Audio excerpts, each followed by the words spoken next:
They gotta be the best.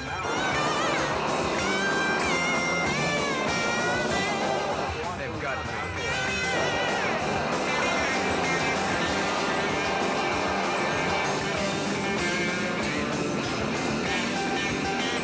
Best combination in America, babes and boats.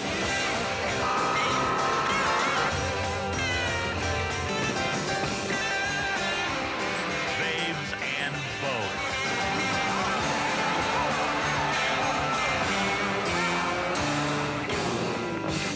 I love the smell of nitro.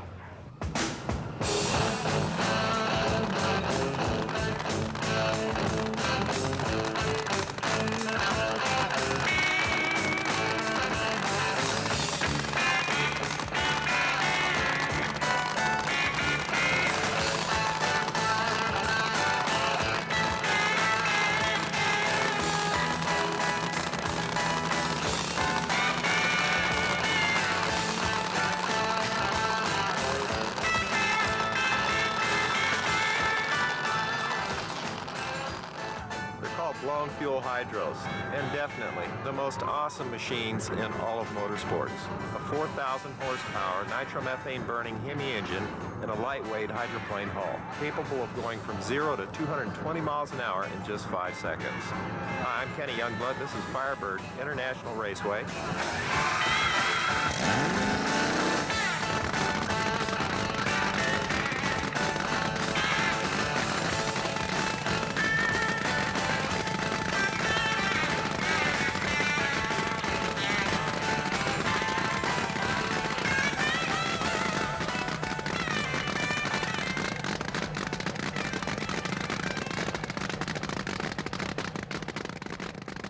When you fire the motor and you're sitting there, you're concentrating on the tree and watching it when it's going to go green. Reach down, flip the clutch in gear, you idle to the idle buoy, and then you brake the boat to about a quarter throttle to break the boat over. And the clock starts counting 3, 2, 1. And when I see it go 2, about the time when you see it go 2 and you think about it, I go to the floor with it.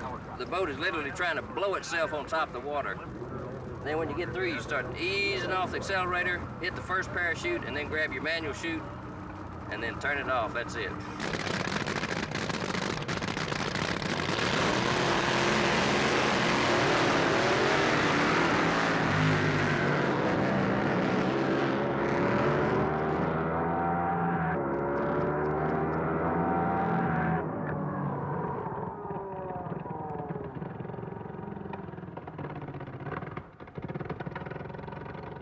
It's an Aries, 500-inch Aries motor, and you're looking at about 4,000 horsepower. That's about the way it is with any of these deals, about 4,000. The problem is not getting the horsepower, it's getting the horsepower to the water.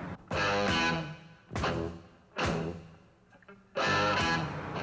each run, the boats are trailered back to the pit area where the engines are torn completely down, inspected, repaired, put back together, and then usually fired up before the next round of illuminations.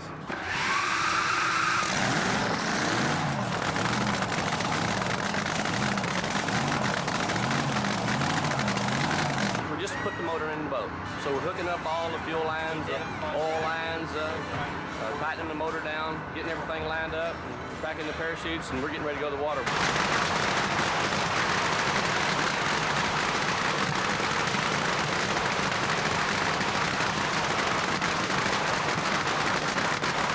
3 guys that basically work on the motor, and then we have a man that works on the running hardware, which is the prop and the prop shaft, the coupler, and all the critical items. And I like the driver to do that because those are critical items, and if something were to break, he's responsible.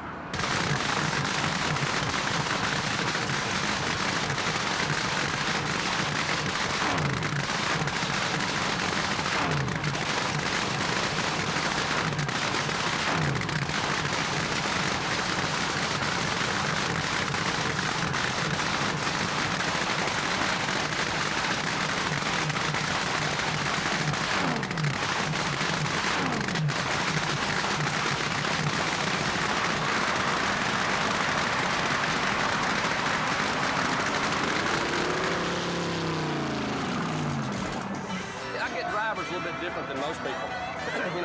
Whenever word gets out that you're looking for a driver, what I do is I have a test that they take.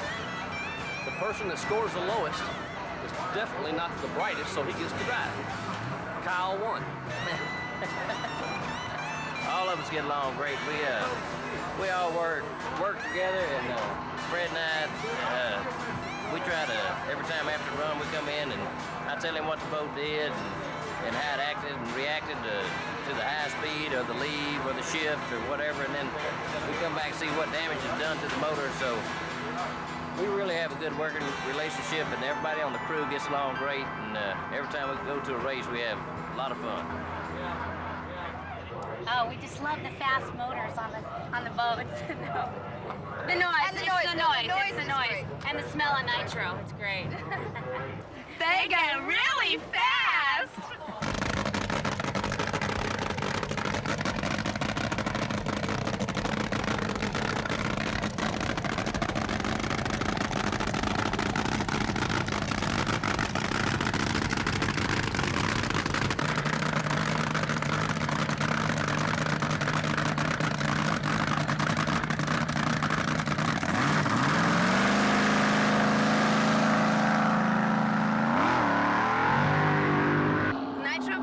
The greatest, and there's nothing like the sensation you get when you stand behind a top fueler and they fire up.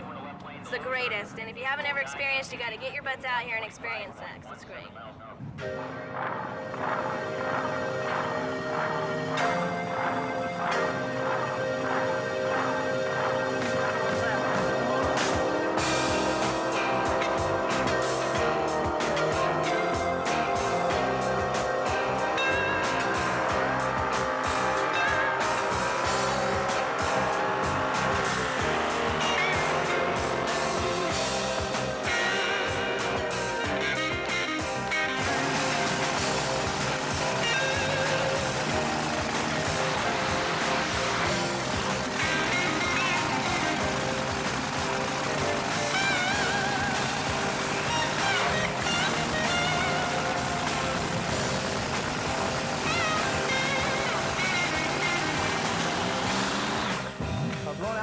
Hydroplane is an engine that's run on methanol for fuel. It's a restriction of the type of fuel that we can use.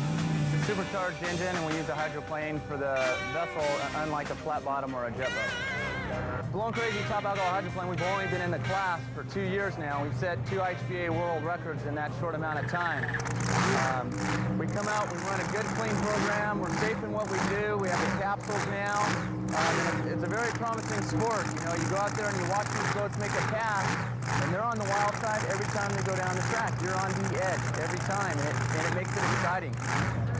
Well, a boat's quite a bit different than anything anybody's been in, especially a hydroplane, because when you take off out of the gate, first thing, there's so much torque of the motor, and the boats are so lightweight, the fiberglass and the sponsons, everything just picks up on the side, carries it for a little bit, sets back down. About the time it sets back down, you shift, picks up again. About that time, it's all over, and you got to start grabbing things to slow it down and shut you down. I have the same thinking no matter who I run against. Every time I get up there, all I worry about is the flashing light. Flashes, flashes, flashes. When it goes solid, I do the same motion. I close the lid, I get ready, the boat's still idling, and then when it goes out, I just slam it in gear, we idle up to the turn buoy, then I hit it and we go for a ride.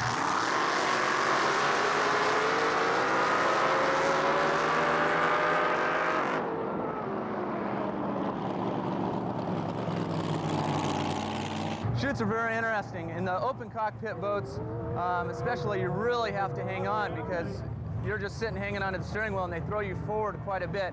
In the capsule boat, it's a little bit nicer now that when the chutes come out, we're strapped in, we're real secure in the boat, and we don't have that problem getting thrown into the dash nearly as hard because we're strapped. First thing we do is we hit the parachute, then I drop down, I hit the fuel shut off, and then the kill switch.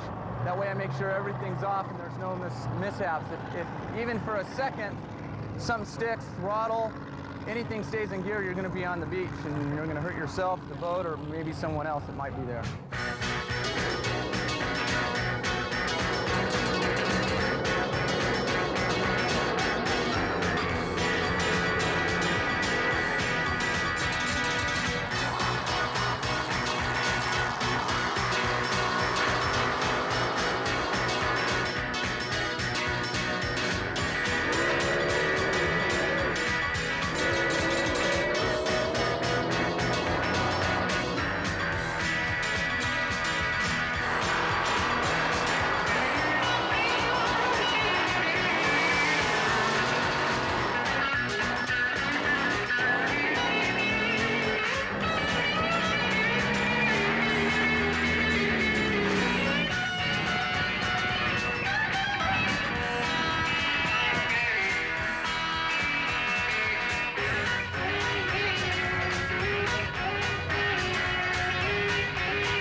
who will show up at the drag boat races. Actually, this weekend's Grand Marshal is none other than former NFL quarterback, top fuel drag racer, and drag boat fan Dan Pastorini. Dan, you've raced a lot of different kind of vehicles. How does drag boat racing compare to asphalt drag racing? Well, Kenny, years ago I used to run a top fuel jet boat, and we were able to come here and set the world record 4 times, as a matter of fact, here at Firebird and Lake Ming. And I used to think that drag boat racing was pretty exciting until I got into a top fuel dragster. And then this is the first time I've been back on the scene as far as the drag boats are concerned. And when I saw a couple of these top fuel boats come down the quarter mile, the liquid quarter mile, my job's real safe in my dragster. That was a handling job and a half what I saw those guys do today. It's too risky for me. I heard that. Of course, the inception of the capsules made it a lot safer out here.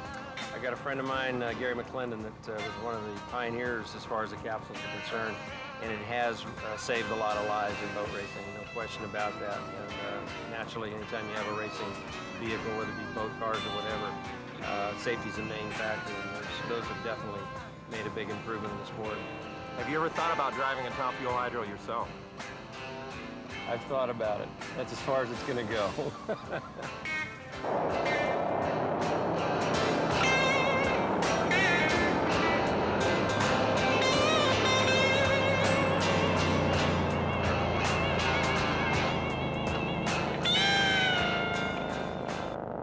Yeah, you know, we were the first ones that had a totally enclosed capsule. This is the second one I've had. And, you know, when I've been in this thing, like I say, it's my 17th year. I've seen a lot of my friends have lost their lives. A lot of them, you know, marred for life, can't walk, paralyzed, whatever. And I saw the need for something like this, so I helped pioneer this deal, and it seems to be working. And just like you saw that crash a while ago, hey, he's all right. I'm going to shake hands with that guy this afternoon. 3 or 4 years ago, I couldn't have done that. You know, I might be seeing him in the hospital at best. You know, if you have a capsule, your chances are much, much better. I mean, you know, let that boat take the beating on the water and not your body.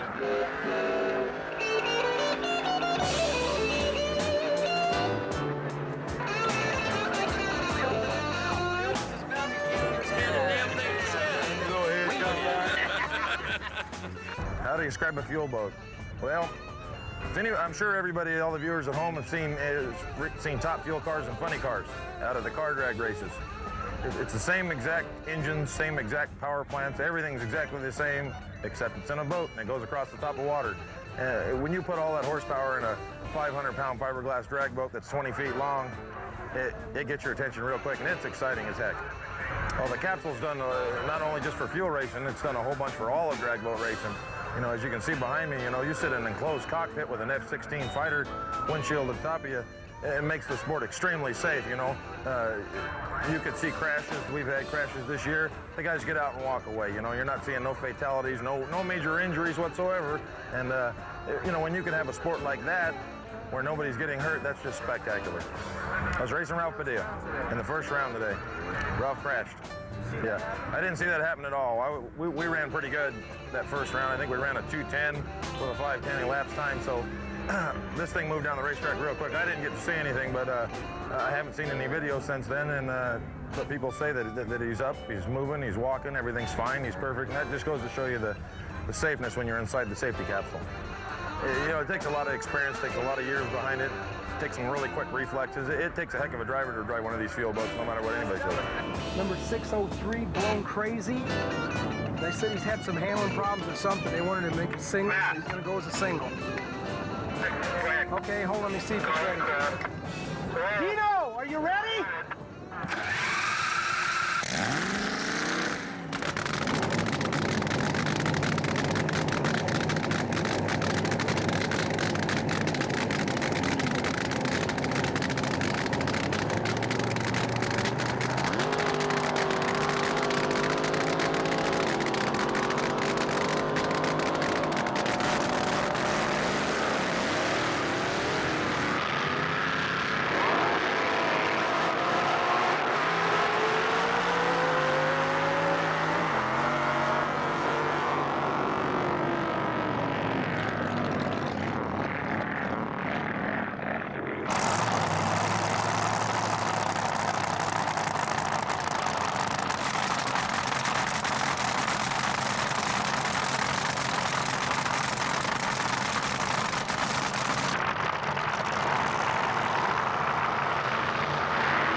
inaugural bathing suit contest.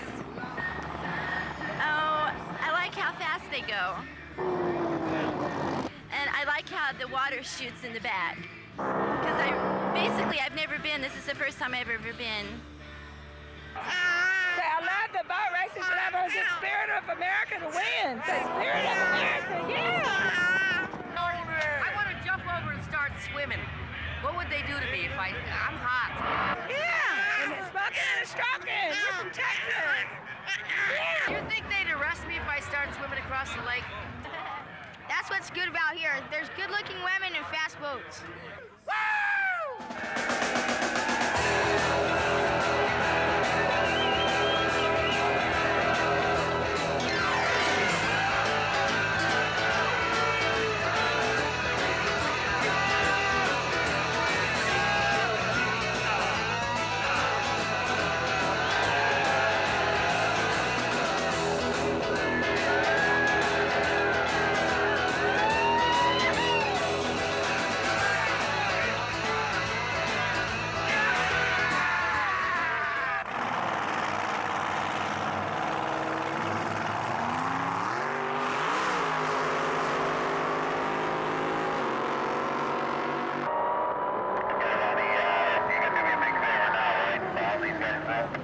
Boss, you watch them. They're not going to slow down. I don't know what you could really have anybody compare it to that they could even relate to how fast and how quick this happens. To cover a quarter mile on water in a little over 5 seconds at 200 miles an hour, it's hard to tell anybody, even people that have driven cars, how fast you're running, because somebody in a car would know, especially if it's been in drag racing, what it takes to run in the 5. So when it leaves the line and you come out the other end, the water's still in the air from when you hit it, so that's probably something you're not going to see out on your local lake.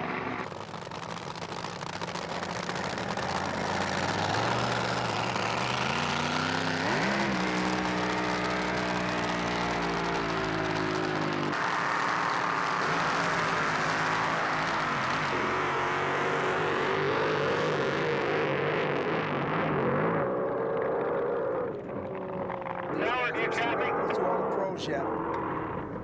Okay, I've got this outboard this Merc boat. When the top end is clear, we're ready to rock and roll. You copy? Lanes again, please. The feeling, the adrenaline that you feel is when this thing fires and you get ready to go, and when you break it over and you stick foot in it and it leaves, I don't know what you can compare it to, because everything then that you've ever done is just kind of blasé.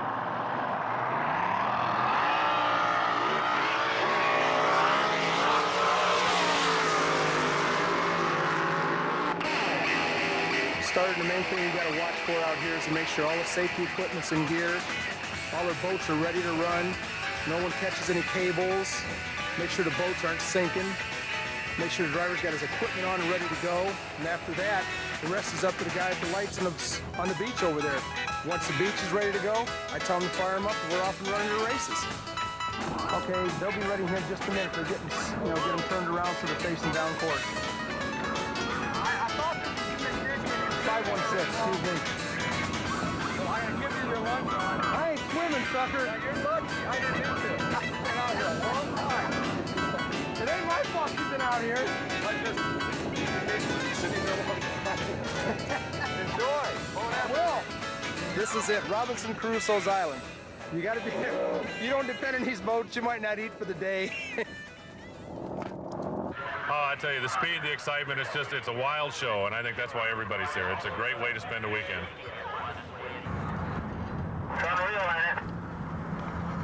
How's Mr. Braxman doing? Excellent, how are you? Oh, I want to see this run this weekend, you know that. Yeah, I hope so. Hope hell, you'll do it.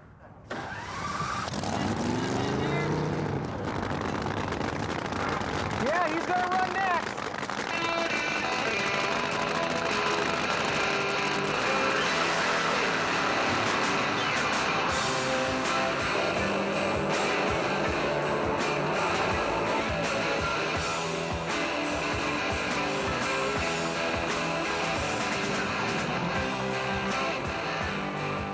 I started this sport 7 years ago. Good friend of mine at the time, Cecil Florence, raced the Coors Light Silver Bullet drag boat. I watched him and watched him. I used to come out to the races and he kept telling me, you got to try this someday, you got to try this someday. Once I got hooked, it was all over with. That was an experience like I never believed before. That thing, I'd driven other boats before and they were fast and exciting and all that, and I got in the fuel boat, and the first thing you do is you hold onto that holding rope down there at the starting line, and you start the thing up, and the thing scares you to death. You hear that 4,000 horsepower behind you, and I thought, what in the heck are we doing here?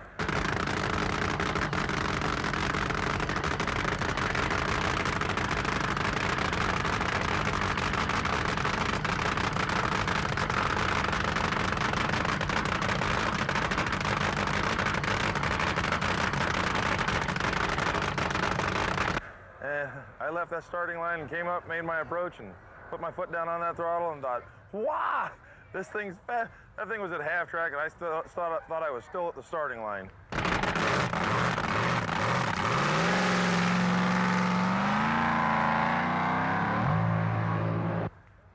Those boats are fast.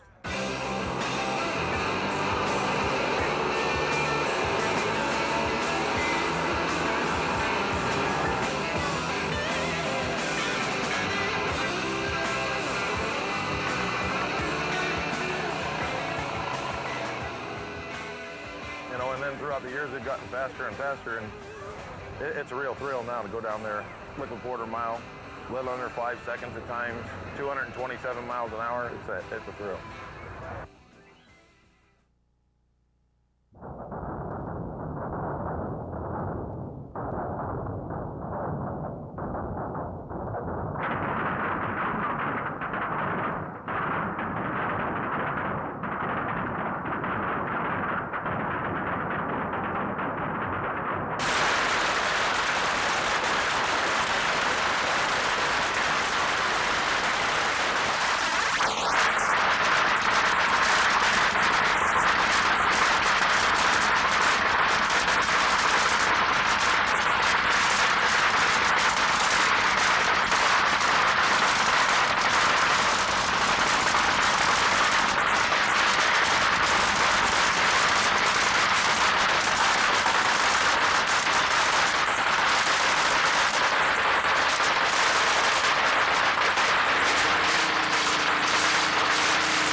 Fuel motor is about the most powerful engine in a piston-driven boat out there, like 227 mile an hour and a quarter mile. That takes about 3,500 horsepower to do that. And the engine runs on nitromethane with a mixture of maybe 3 or 4% of methanol. Sometimes we'll add an igniter to help it fire, 2 mags, 2 spark plugs per cylinder, 2 valves per cylinder, billet heads. It takes a lot of work to build one of those engines. It's very sophisticated engines. You use all special cams, special pistons, rods, bearings. Everything is built specially for that engine. If you don't do it that way, it won't last and it won't run. The power comes out of the engine, comes through the transmission, goes into the Casale V drive. This transmits the power from the engine out through the propeller shaft, through the bottom of the boat. And the propeller being at the other end of the boat, all that horsepower ends up on this little bitty propeller right here.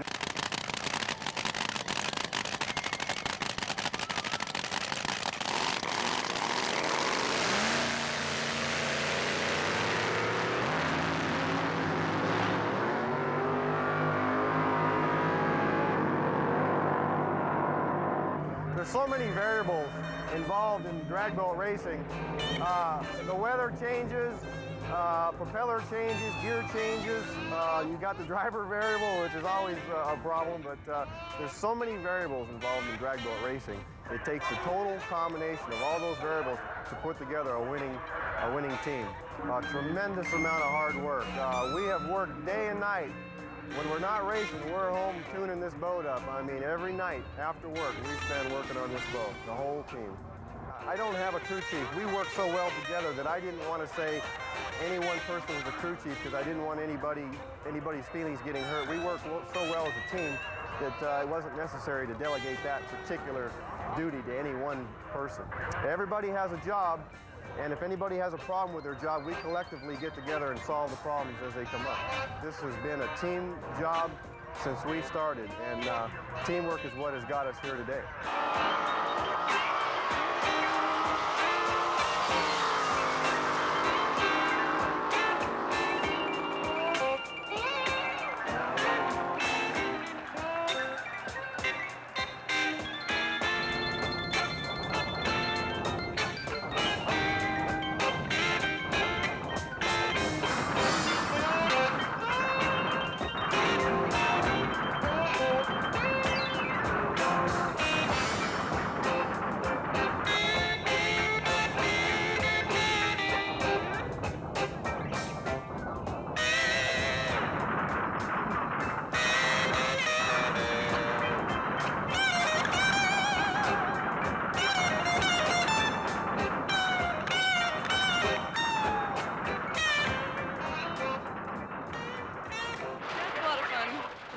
You hate to see people wreck, but it's like that one that disintegrated.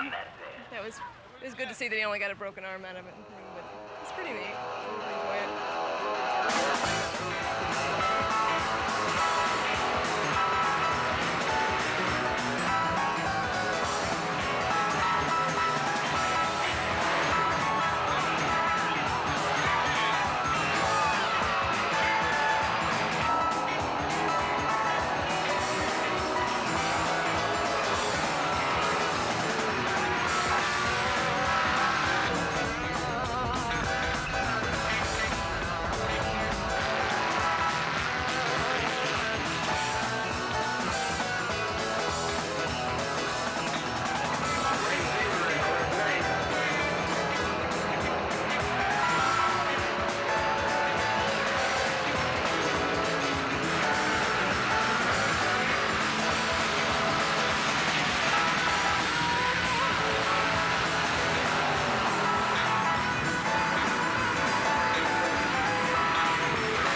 consistent. You have to have a lot of determination. It takes a lot of hard work. It takes a team effort. You got to have a good helper. You can't do it. And you got to have the financial support. If you can spend $8,000 to $10,000 a week and you want to do it, hey, come join me. Can't wait to meet you.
Most people can't even comprehend something running that fast, that quick, but you really have to see it and get the thrill. We stand on the beach and feel it pounding on your chest when it comes by to know really how much horsepower it's putting out.